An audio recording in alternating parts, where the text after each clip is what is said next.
হয়, সকলোকে ধন্যবাদ জ্ঞাপন কৰিছো। ইয়াত আপোনালোকে দেখিছে পৰিৱেশটো লোকে লোকাৰণ্য হৈ পৰিছে আৰু আমি তেনেকুৱা কোনো ৰাইজক টকা পইচা দি প্ৰলোভন দি মাতি অনা নাই। আমি কিবা আঁচনি ধন দিম 10,000 25,000 এইটোতো কোৱা নাই কেতিয়াও। আজি বাগান খোলা আছে, বাগানত কাম চলি আছে, তাৰ পিছতো বৰঙাজুলিৰ প্ৰকাণ্ড ফিল্ডখন মানুহ নধৰা অৱস্থা হৈছে।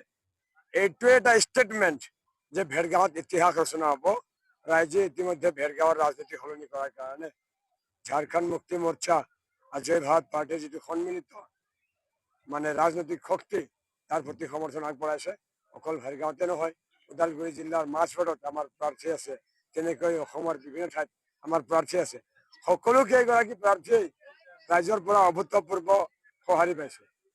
আমি আপোনালোকৰ যোগেদি সমগ্ৰ ভেৰগাঁওবাসী ৰাইজক আহ্বান জনাব বিচাৰিছো যে ৰাইজক আভুৱা ভাৰি ইলেকশ্যনৰ আগে আগে আঁচনি প্ৰদান কৰি IBS প্ৰদান কৰি মানে মিটিঙলৈ নাহিলে আঁচনি কাটি দিয়া হ'ব, মানে গোটৰ ধন দিয়া নহ'ব, এই ধৰণৰ কথাবোৰ কয় যি ৰাজনীতি চলি আহিছে এতিয়ালৈকে। সাধাৰণ মানুহৰ উপকাৰ নোহোৱা যি ৰাজনীতি, এতিয়াও য'ত শিক্ষা, স্বাস্থ্য, খেতি বাতি, কৃষি, শ্ৰমিক ইত্যাদি ৰাজ্যৰ আচল সমস্যা, আচল ইছ্যু সেইবিলাক এতিয়াও উপেক্ষিত। তাত আমি এটাই বস্তু কৰিব বিচাৰিছো, ৰাইজৰ ইছ্যুক লৈ ৰাজনীতি আৰম্ভ হওক। ধৰ্মীয় মেৰুকৰণ, সাম্প্ৰদায়িক বিষ বিয়পাই যি ৰাজনীতি চলি আছে দেশত, সেই ৰাজনীতিৰ সামৰণি মাৰিব লাগে। কোনোবাইতো আৰম্ভণি কৰিব লাগিব আৰু আমি আৰম্ভণি কৰি দিছো। আমাৰ হেৰাবলৈ একো নাই, পাবলৈ আমাৰ মহাকাশ মহাসাগৰ আগৰ ফালে আছে। গতিকে আমি নিৰ্ভয়ে ওলাই আহিছো ৰাইজৰ সাহস, ৰাইজৰ প্ৰেৰণাকে সাহস লৈ প্ৰতিদ্বন্দ্বী বুলি মই কাকো ক'বলৈ নাযাওঁ। যিকেইগৰাকী প্ৰাৰ্থী ইয়াত নিৰ্বাচন খেলিবলৈ থিয় হৈছে সকলোকে মই সন্মান কৰোঁ। কাকো মই ব্যক্তিগত আক্ৰমণ কৰিবলৈ মোৰ কোনো ইচ্ছা নাই, দৰকাৰো নাই। কিন্তু ফেক্টৰ হ'ব ৰাইজৰ মনৰ ইচ্ছা, ৰাইজৰ মেণ্টেলিটি। আৰু ৰাইজে ইতিমধ্যে মেণ্টেলিটি আপোনালোক আজিৰ সভাতে দেখুৱাই দিছে, আপোনালোকে নিশ্চয় দেখিছে। পৰিৱেশ আমাৰ প্ৰতিকূল নহয়। যোৱাকালি ৰাতিলৈকে বতৰ বেয়া আছিল, বাগান খোলা আছে, আমি টকা পইচা দিয়া নাই, আমাৰ ইয়াতে আহিলে কিবা আঁচনি পাব তেনেকুৱা কোনো কথা নাই। তাৰ পিছতো হাজাৰ হাজাৰ ৰাইজ, যদি বাগান বন্ধ থাকিলেহেঁতেন, ৰবিবাৰ থাকিলেহেঁতেন, যদি আমি অলপ টকা পইচা বেছিকৈ যোগাৰ ধৰিব পাৰিলোহেঁতেন, তেতিয়াহ'লে হয়তো যান জঁটৰ মানে সমস্যা আহি গ'লহেঁতেন। কিন্তু সেইটো কথা হ'ব নিৰ্বাচনৰ দিনা, হ'ব এপ্ৰিলৰ 9 তাৰিখে লাগিব। কষ্ট আমি কৰিম, তাৰ কাৰণে আমি বদ্ধপৰিকৰ। ৰাইজৰ প্ৰেৰণাই আমাক প্ৰেৰিত কৰিছে। ধন বল বাহুবলে যদি চবকুচ কৰিলেহেঁতেন, তেতিয়াহ'লে বহুকেইটা মই নাম ক'ব বিচৰা নাই, আমাৰ এইখিনিতে যোৱা নিৰ্বাচনত, যোৱা BTC নিৰ্বাচনত কৌটিপতি প্ৰাৰ্থীয়ে পানী নদীৰ পানীৰ দৰে টকা বোৱাই দিছে, তাৰপিছতো কিন্তু হাৰিবলগীয়া হৈছে। মই নাম নকওঁ, সেইটোও উদাহৰণ আছে।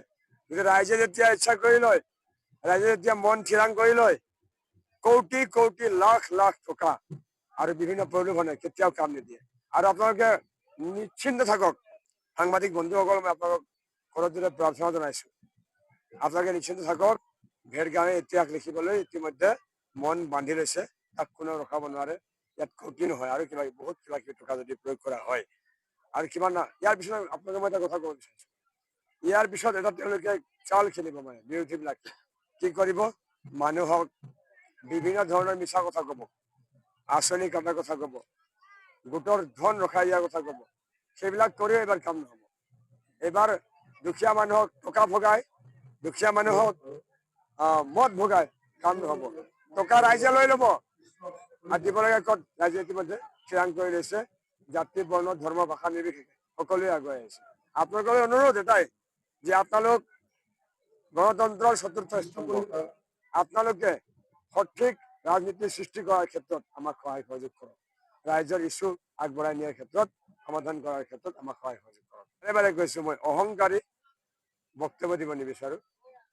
ৰাইজে আজি ষ্টেটমেণ্ট দিছে বৰঙাজুলিৰ ফিল্ডখনত, আৰু বৰঙাজুলিৰ এই ফিল্ডখনো আজি ইতিহাসৰ সাক্ষী হ'ব। এইখিনিয়ে ক'লো, তাতকৈ বেছি মই ক'ব নিবিচাৰো। প্ৰত্যেকখন চৰকাৰে বঞ্চিত কৰিছে, প্ৰত্যেকখন চৰকাৰে প্ৰতিশ্ৰুতি দিছে, প্ৰতিশ্ৰুতি দিয়া বস্তু চৰকাৰে পূৰণ কৰিব লাগে, প্ৰতিশ্ৰুতি দি পূৰণ কৰা নাই।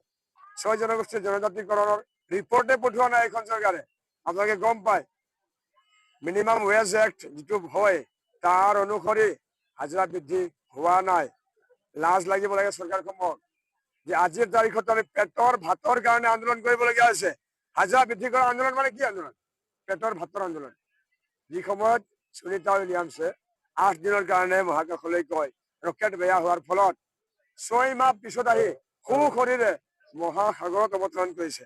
অৰ্থাৎ বিজ্ঞান কিমান ওপৰলৈ গৈছে। এআইৰ যুগ চলি আছে, ইণ্টাৰনেটৰ যুগ, স্মাৰ্টফোন প্ৰত্যেকৰ হাতে হাতে। সেই সময়ত আমি পেটৰ ভাতৰ কাৰণে আন্দোলন কৰি আছো। প্ৰত্যেকখন চৰকাৰে লাজ পাব লাগে।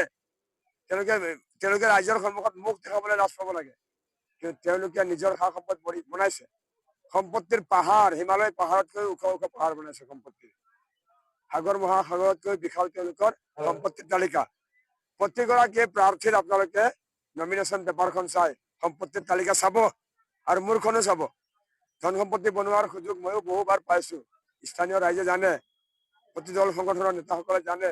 কিন্তু মই ৰাইজৰ ল'ৰা, ৰাইজৰ মাজত আছিলো, আছো আৰু থাকিম। ৰাইজ যিদিনাখন মই মৰিম সিদিনা হাজাৰ হাজাৰ ৰাইজ জমা হওক, সেইটোৱে মোৰ জীৱনৰ লক্ষ্য।